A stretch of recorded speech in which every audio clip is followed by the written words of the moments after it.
नमस्कार, मी मयुरी आणि आपण पाहत आहात 7 स्टार न्यूज।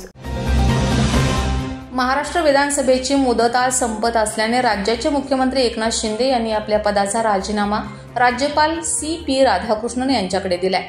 यावेळी उपमुख्यमंत्री देवेंद्र फडणवीस आणि उपमुख्यमंत्री अजित पवार हे देखील राजभवनात उपस्थित होते।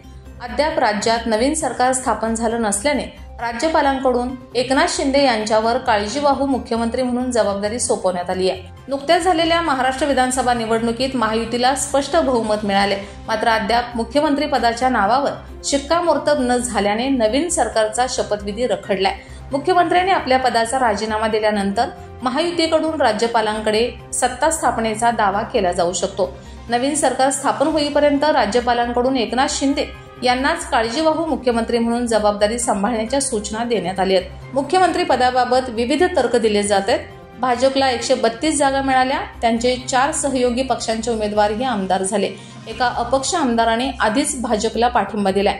आमच्याकडे 140हून अधिक आमदार असल्याचा दावा भाजपच्या एका ज्येष्ठ नेत्याने केलाय। भाजपकडे इतके मोठे संख्याबळ असताना मुख्यमंत्रीपद त्यांनाच मिळेल आणि फडणवीस हेच राज्याचे नवे कर्णधार असतील, ही चर्चा सर्वाधिक आहे। असे असताना फडणवीस यांना भाजपचे लगेच राष्ट्रीय अध्यक्ष करणार अशी अफवाही उठली आहे। राष्ट्रीय स्वयंसेवक संघाचे शताब्दी वर्ष 2025 मध्ये आहे।